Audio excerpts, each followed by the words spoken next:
छत्रपती शिवाजी महाराज की जय, छत्रपती शिवाजी महाराज की जय, डॉक्टर बाबासाहेब आंबेडकरांचा जय असो, भारतीय संविधानाचा जय असो, जय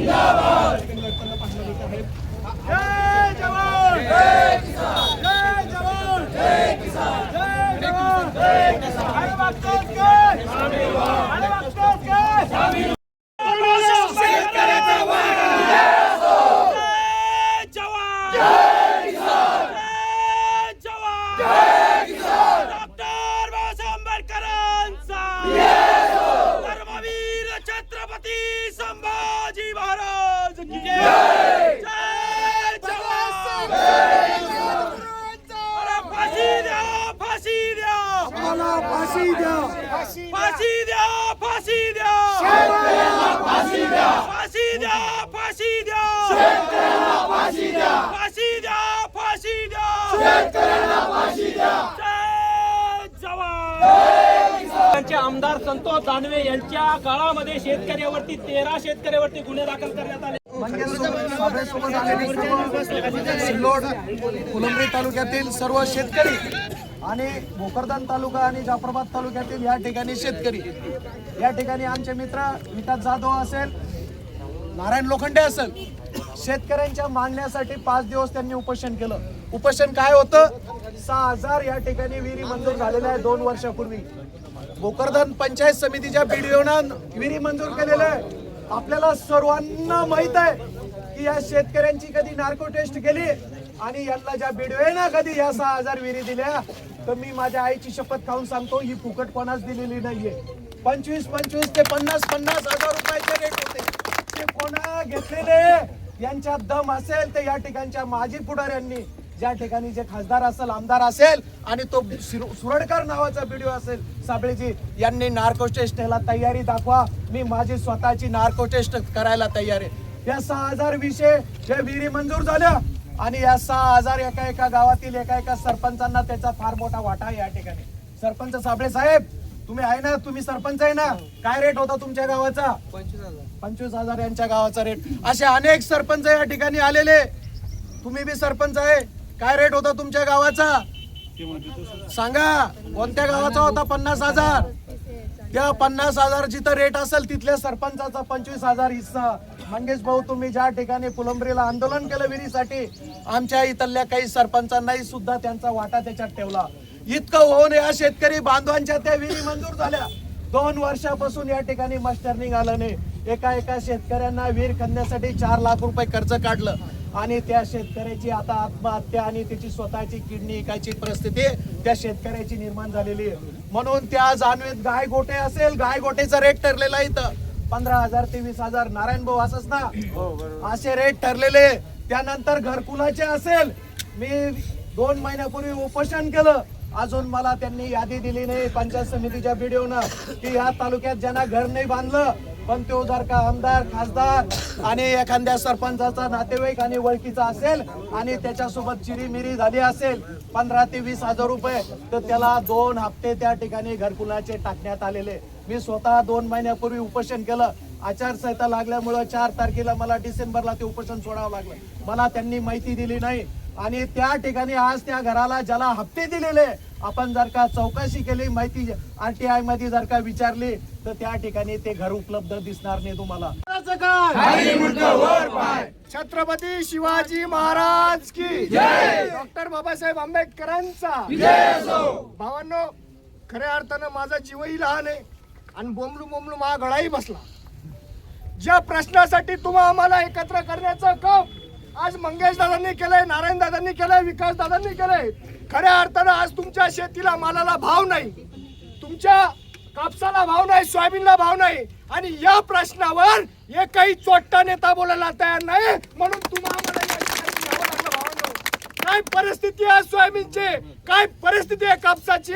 अरे ही सगळी परिस्थिती तुम्ही आणून ठेवलेली आहे. तुम्ही घरं भरलेत आणि आम्ही रस्त्यावर आलोत. भावांनो, ही सगळी सर्व दूर परिस्थिती या महाराष्ट्रामध्ये आलेली आहे. थोडेसे मागं सरकारवर दादा सरका जोडे बोलतो म्हणजे मी दिसलो पाहिजे ना भावानो.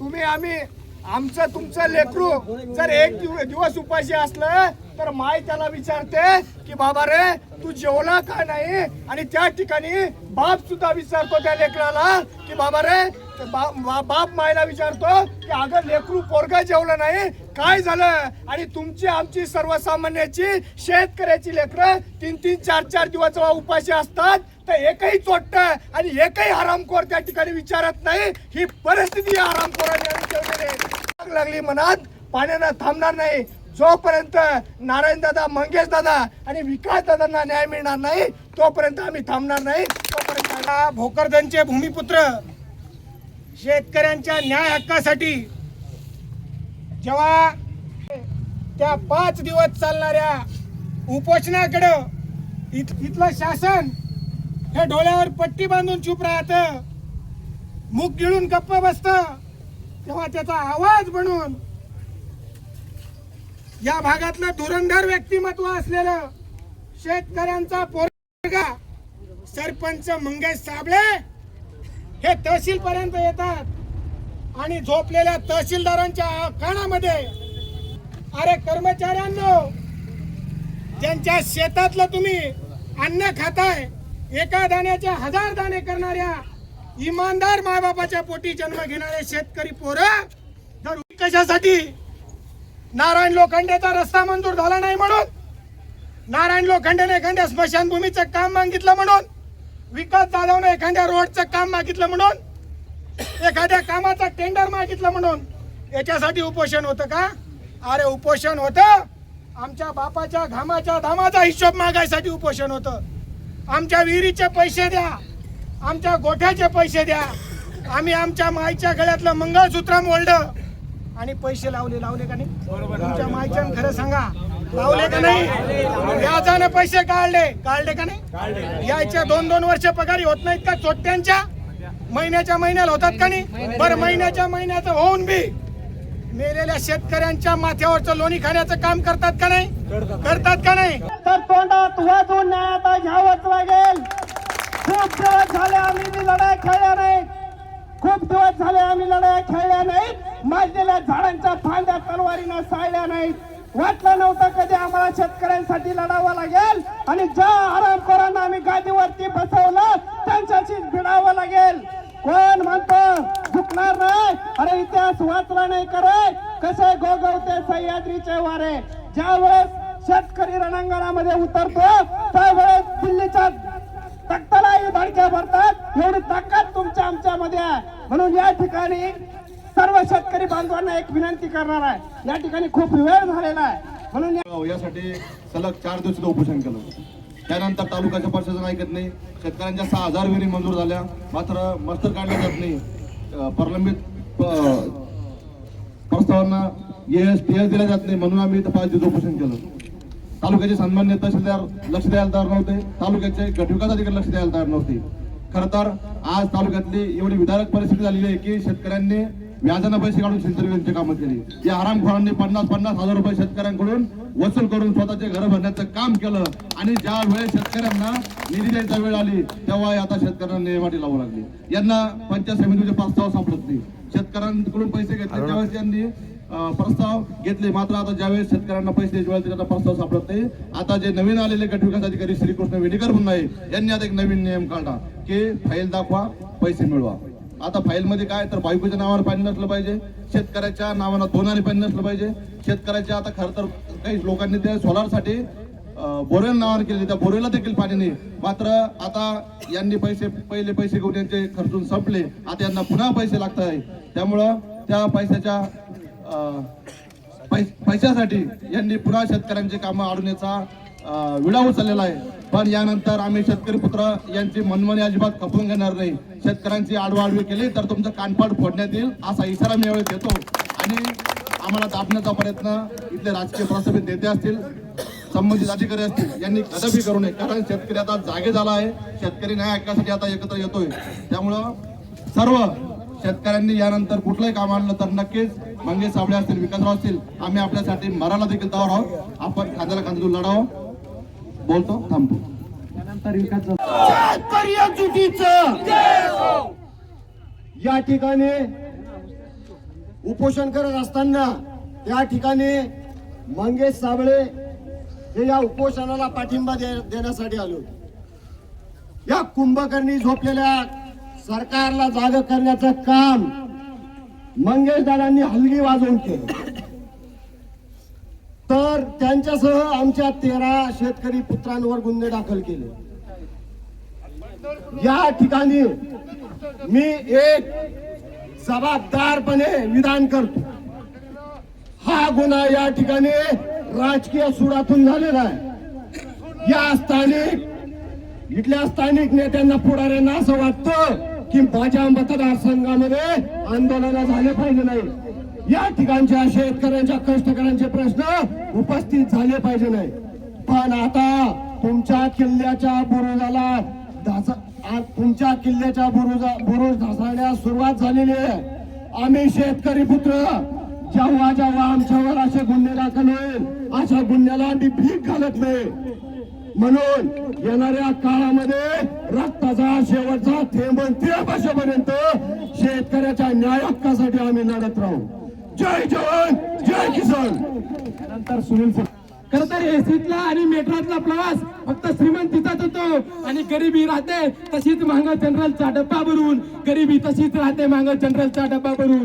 इथल्या संपूर्ण तालुक्यातील, महाराष्ट्रातील, मराठवाड्यातील संपूर्ण शेतकऱ्यांना एक मराठवाड्याचा पुत्र म्हणून विनंती करेल की बाबांनो, आम्ही या ठिकाणी लढतोय, आमच्यासारखं कुणी लढलं नाही पाहिजे म्हणून या ठिकाणी आज आमच्यावर खोटे गुन्हे दाखल होत आहे. साहेब निवेदन वाचून सांगा जर सर. असणार आहे पुढचा इशारा हाच आहे. आमच्या मागण्या मान्य झाल्या नाही तर हेच आंदोलन आम्ही मित्तल कलेक्टर आहे त्यांच्या कॅबिन मध्ये करणार आहोत. आणि त्यांनी जर देखील ऐकलं नाही तर हेच आंदोलन पूर्ण महाराष्ट्राचा वनवा घेऊन आम्ही मंत्रालयात घुसणार आहोत. मंत्रालयात हे आंदोलन करणार आहोत. अरे तुम्ही पुढे बोला. आणि आज या ठिकाणी सर्व शेतकरी बांधव आले. हे बघितलं पाहिजे इथल्या खासदारांनी, इथल्या माजी खासदारांनी, इथल्या आमदारांनी. हा शेतकऱ्यांचा उद्रेक आहे, हे शेतकऱ्यांचे प्रश्न आहेत आणि एक दिवस या प्रश्नाचे उत्तर आपल्याला सर्वांना द्यावं लागणार आहे. आपण पळू शकत नाही, आपण जबाबदार आहात. आपण त्या खुर्चीवर बसलेले आहात आणि ती खुर्ची तुमची घरची खुर्ची नाही, ती खुर्ची तुमची वैयक्तिक खुर्ची नाही, ती या लोकशाहीची एक प्रशासनाचा भाग म्हणून ती खुर्ची आहे. इथं होणाऱ्या प्रत्येक आंदोलनाला, इथं होणाऱ्या प्रत्येक शेतकऱ्याच्या संकटाला, इथं होणाऱ्या प्रत्येक शेतकऱ्याच्या अन्यायाला आपण जबाबदेही आहोत आणि आपल्याला याच्यावर उत्तर द्यावे लागतात. सांगितलं की वरतून दबाव आहे, कलेक्टर मॅडमचा फोन आहे. आता कलेक्टर मॅडमला कोणाचा फोन गेलाय आम्हाला माहित नाही, किंवा ते गुन्हे दाखल झाल्यानं आम्ही संतप्त झालोय असंही त्यातलं काही नाही. पण माझ्याबरोबर आपण सर्व महाराष्ट्राने बघितलं, डपडी वाजवत या ठिकाणी मी आलो, पण माझ्याबरोबर 12-13 विनाकारण शेतकऱ्याच्या, गरीब कष्टकऱ्याच्या पोरांवर देखील गुन्हे दाखल करण्यात आले. ही लोकशाहीची धांदली आहे, हा लोकशाहीचा अन्याय आहे आणि लोकशाही पायदळी तोडवण्याचं काम यांनी सुरू केलेलं आहे. आणि जर लोकप्रतिनिधीचा ऐकून प्रशासन गुन्हे दाखल करत असेल तर आम्हाला फाशी द्या हा स्लोगन घेऊन, हे उद्देश घेऊन या ठिकाणी आज आम्ही आलो होतो. मात्र पोलीस प्रशासनाने आम्हाला अडवलं, आमचं निवेदन तहसीलदारांनी घेतलं आणि जर का आमच्या मागण्या पुढच्या 8 दिवसात मान्य झालं नाही तर हेच आंदोलन आम्ही पुन्हा एकदा कलेक्टर ऑफिसला, मित्तल यांच्या कार्यालयात पावण्यासाठी हे गुन्हे आहेत. आता आम्ही उपोषण केलं, आम्ही आंदोलन केलं, मग त्याच्यावर उत्तर काय, आम्ही काम काय केलं ते काम दाखवता येईना, सरकारी निधी देता येईना, शेतकऱ्याला न्याय देता येईना, म्हणून आमच्या दालनात येऊन आंदोलन केलं म्हणून गुन्हे दाखल केले. पहिली गोष्ट त्यांचं कर्तृत्व लपवलं, दुसरी गोष्ट होणारा उद्रेक कसा थांबवायचा. एक जण डफडं घेऊन आला तर त्याच्याबरोबर 15 जणांवर गुन्हे दाखल करायचे, जेणेकरून पुन्हा शेतकरी आवाज उचलणार नाही, हा त्याच्या मागचा हेतू आहे. पण जेवढा दाबाल तुम्ही तेवढं जोरात बाहेर येईल, ही गोष्ट तुम्ही लक्षात घेतली पाहिजे आणि हा संदेश आजच्या आंदोलनातून तुम्ही सर्वांनी घ्याल, हीच एक अपेक्षा.